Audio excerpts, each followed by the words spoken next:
has your day been so far?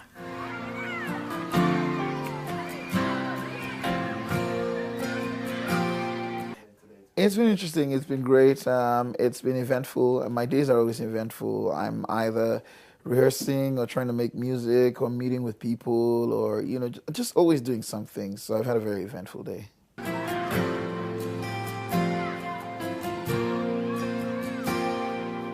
You were studying law at the university but spent more time doing music. How did you balance that? The distance, playing in the rain. Like everyone else does it, like every Nigerian does it. I mean, we're resilient people, we're people of many parts, we're resourceful people, so the banking lady knows how to sell her makeup products. The guy who does, I mean, we do multiple things. This is Nigeria, you know what I mean? So I guess it was, my state and my space, you know what I mean, where I did my law, but I also did my music because I had to. Music was my bread and butter. It was my passion. It was my form of expression. And so I just did it. I did it. Yes, I did cut classes a few times because of that, yeah, which is not impressive. But I mean, I did it because music had that kind of hold on me. The sweet sound of water flowing away. Why were you disappointed when you found out you were from Akwa Ibom and not Lagos? To parents and their children going to church. I'm proud of where I'm from. I'm from Creektown, Cross River State in Calabar. It's an amazing place. It's a beautiful place and it's got loads of beautiful people. We are the conveners of the famous Calabar Carnival. I mean, you can't beat that. That is just something. However, I'm a Lagos boy at heart. You know what I mean? I think in Yoruba. I pray in Yoruba sometimes in my mind. I mean, that's how serious it is. Let's say I experienced the best of both worlds, coming from a place that, is as culturally rich. And Calabar's got some of the cuisine is to die for, and then also to be immersed in, the Yoruba culture and have so many friends and people, and just experience, Yoruba literature and everything else. I mean, for me, it's beautiful. So I enjoy the best of both worlds. A happy little baby rolls on your shirt. Being the last of 6 children, how was childhood for you? Let us have a world of ordinary people. Childhood was fun. It was fun growing up. I always say to people I did everything I was big and bad enough to do. I had a great time. I grew up in the barracks and, I grew up, in the other side of the barracks where you don't have a lot of money, but you get a lot of love. And so, we made fun out of everything, and it was all love. It was all fun. If you couldn't afford expensive toys, you learned to ride tires around the streets, So, I mean, that was my life, and it was a fun life. I liked it. My father was in the army, and he gave us that good barrack life because we got posted and we moved around a bit, and it was quite interesting and enjoyable. Okay. Ordinary people living life the way God wants us to. What kind of training did you receive while growing up? Of ordinary people, extraordinary things. My parents showed me a lot of love. I'm the product of love, but at the same time, they didn't spare the rod to spoil the child. So yes, I got it when I needed to, when I cut out of line. But my parents also taught me things I needed to know, and even things I wasn't sure, whether I needed to know at the time. My father would take my father taught me to drive, even though I couldn't see. And he wanted to teach me to drive with a stick shift car, So it was interesting. My father taught me I've developed a love for something and I always like to explain what it is before I tell people because, it could easily be misunderstood. I don't like what it does. I don't like what it can do, but I'm in awe of the engineering and, the beauty of, how it is constructed, you know what I mean? And just the precision and how it works. And my father taught me to use guns, at an early age. He would work me through his Beretta .9mm, his service pistol.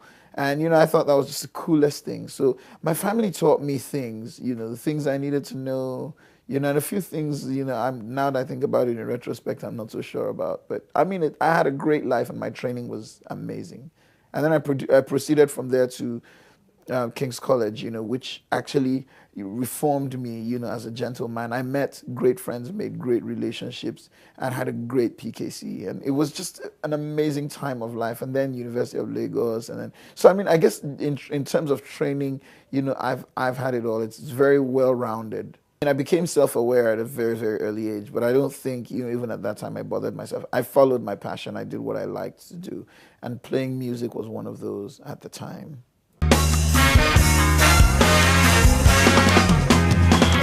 Will happen to me and you. Me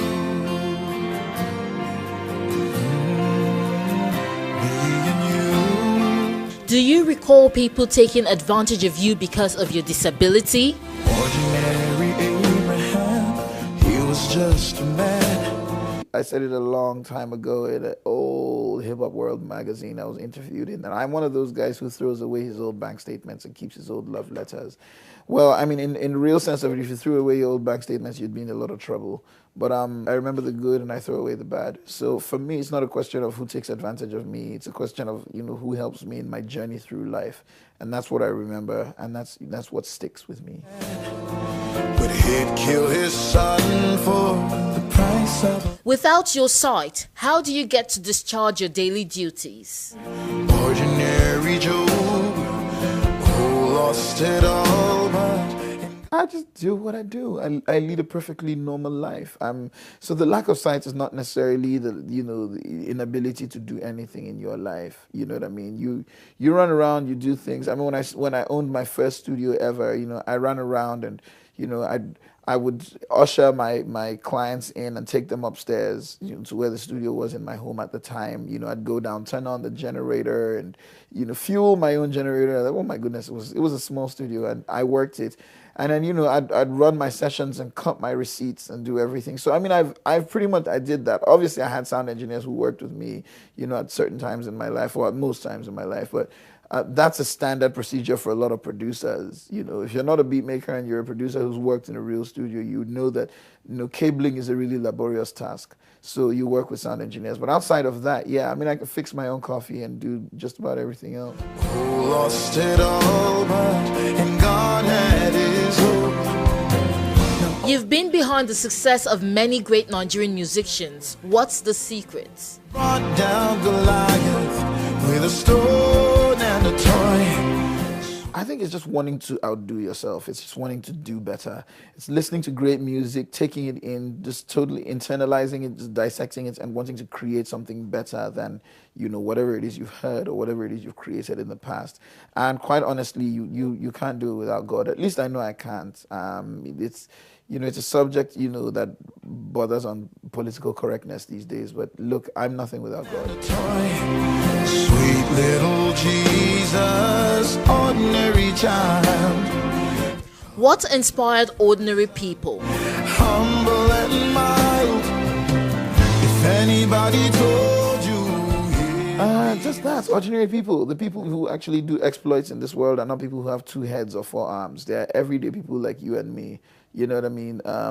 We walk every day on the backs of people who literally, broke their backs to build a society, to build an institution, to build systems, to build all these. These are ordinary people who are ambitious enough to go out and do something. And what that means is that every one of us has a chance to go out and do something extraordinary. And you're not going to have, an epiphany and wake up with, inscriptions on your forehead before you become that guy who makes a change. You're the same old Joe, but you just make up your mind to do something differently.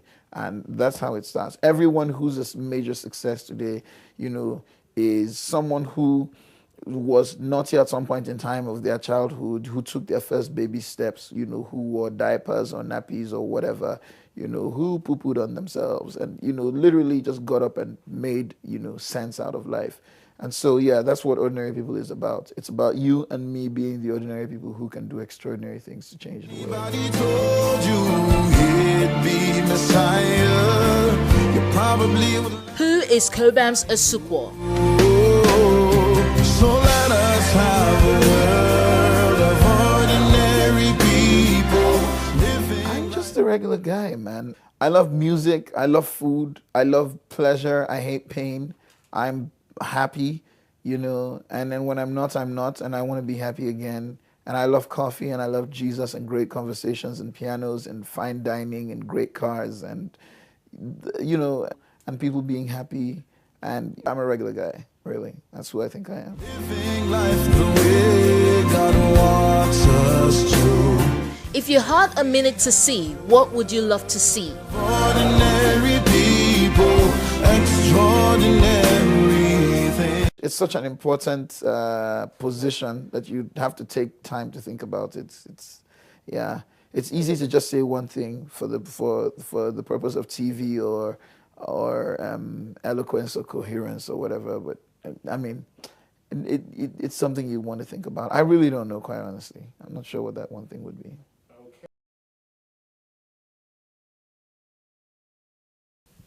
When you met your wife, how did she feel when you asked her to date you?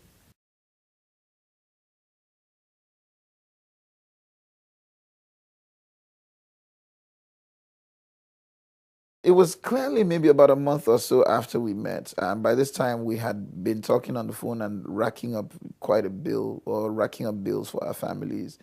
And, you know, I think in her mind, I'd grown to be a different person, more of a friend or a brother. And, you know, for me, I'm like, who's your brother? You know what I mean? So, yeah, so I think, you know, it must have come as as a shocker to her to know that this guy who's her buddy, her gist buddy and all, you know, actually sees her in a different light.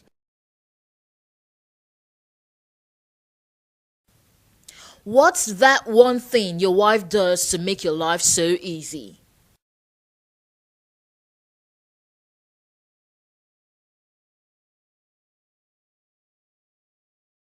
I think she does everything to make my life easy. First of all, she's the smarter of the two of us. She's an absolutely amazingly brilliant woman.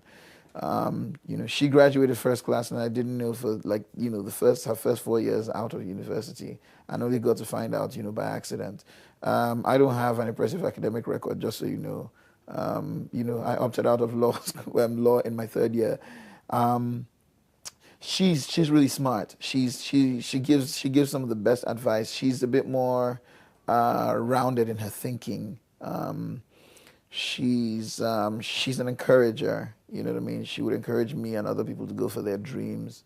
She's just a great woman. She's a great person to talk to. She's a great person to hang out with. She's a great food buddy. Even though I think she eats more when I'm around her. Yeah, so she does a lot of things, I think, to make my life better. And, you know, like I said recently, I see through her eyes. You know, I love watching movies, but I think I enjoy watching movies more with her. Her mannerisms, her descriptions, her everything. So I mean, it's a good life with her around.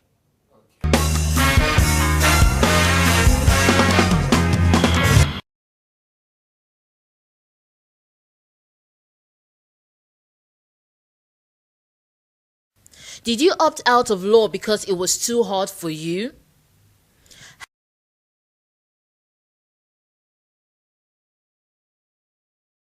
I was pretty much an A student throughout my primary, secondary school years. I get into the university, and obviously law is what I wanted to do.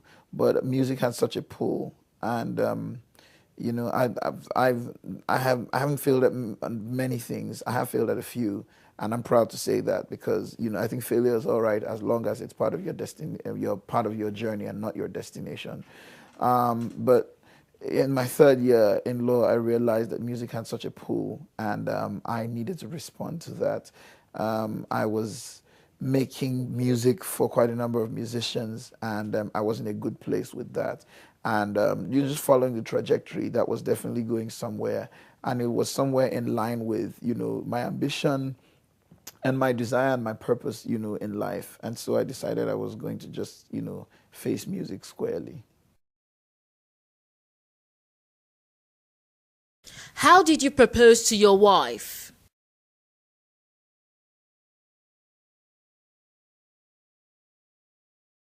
How did I propose? I did my best to be romantic. How did I propose? You know, I went out with her to a lake, and got down on one knee, very traditionally, and pulled the ring out of my pocket and proposed to her. So it was very romantic. It was very romantic. It was, by a lake, on a cool evening, and with gunfire walking, and it was romantic. It was so real, and it was beautiful. Okay, so how's marriage been so far?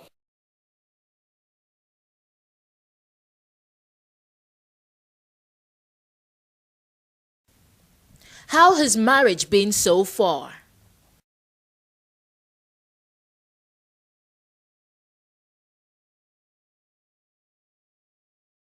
It's been beautiful. It's modeled me in a lot of ways. I enjoy being a husband. I enjoy being a father. I enjoy being responsible.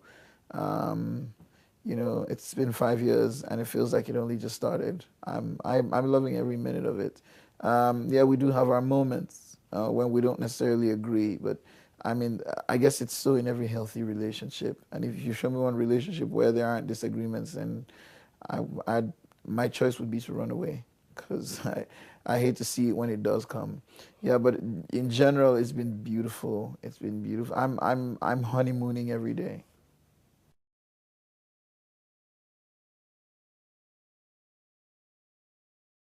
You once said you get inspired in the bathroom. How?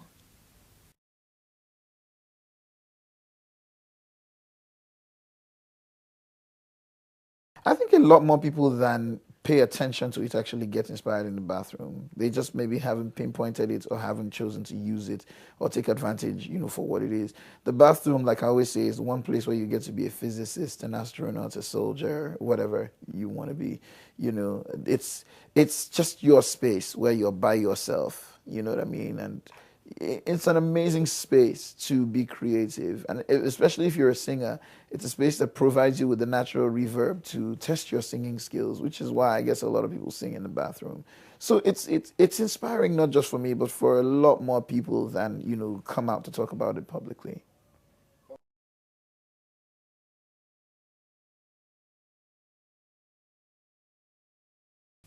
Do you think gospel music is fading?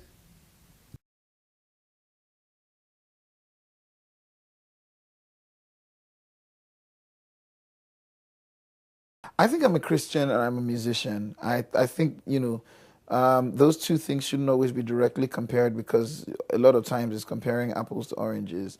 I'm a Christian, that affects everything that I do, including the music that I make. I'm a musician, meaning that, I will sometimes create music for people who may not necessarily be Christians in that sense. So I don't know if I'd refer to myself as a gospel musician. I think I'm a musician who's a Christian.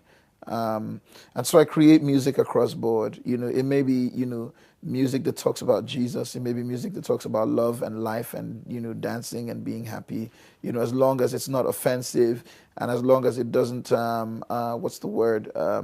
It doesn't sexualize women or, sell women off as commodities, which, a lot of music does right now.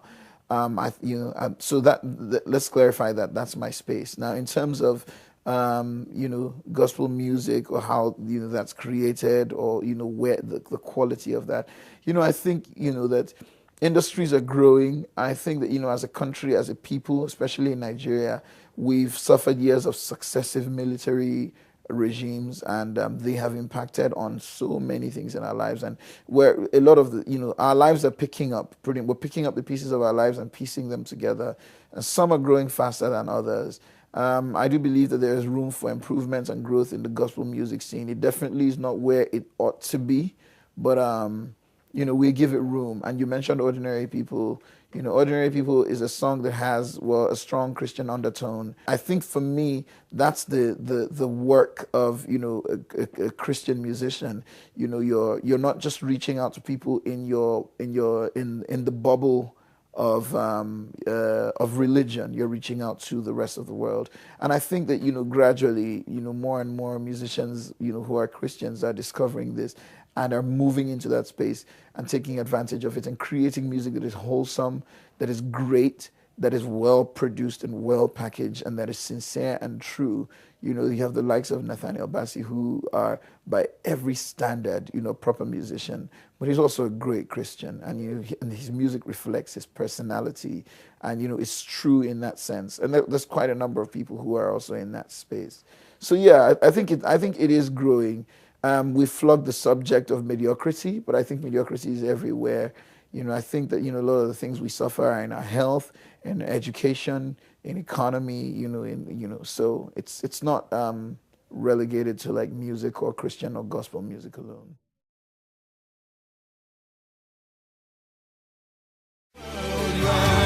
Extraordinary things.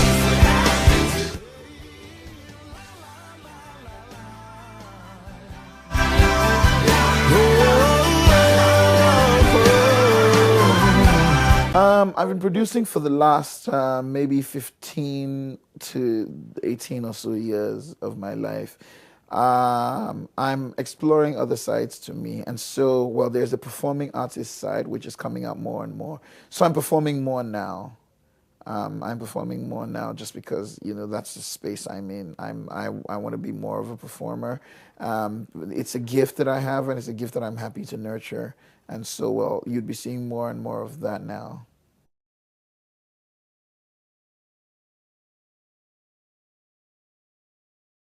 Who are your top 3 Nigerian producers?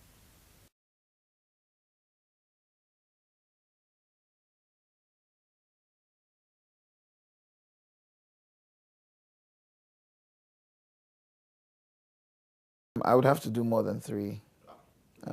So one of them would be SARS. He's amazingly talented.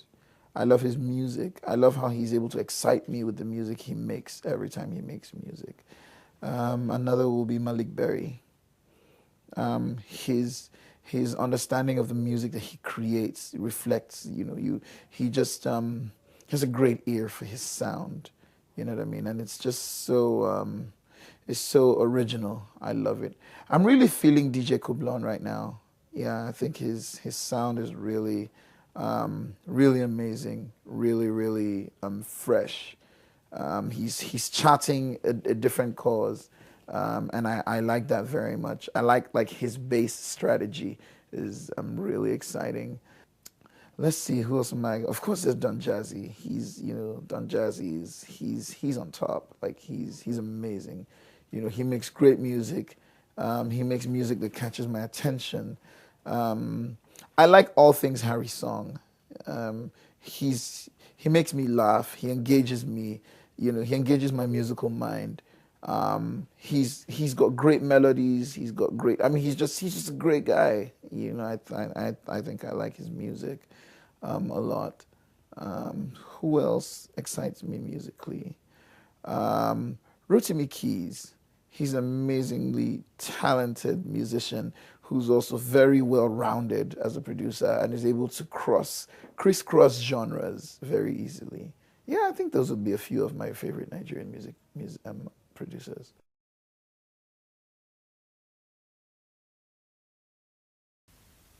How do you relax?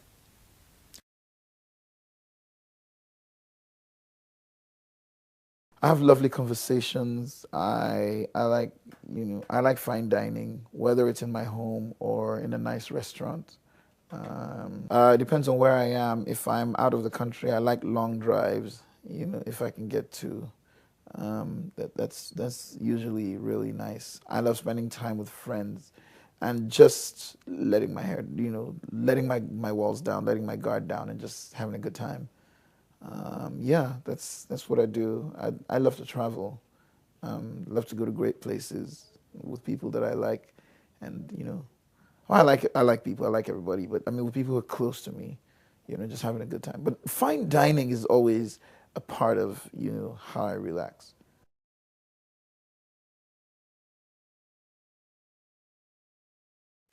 What is your philosophy of life?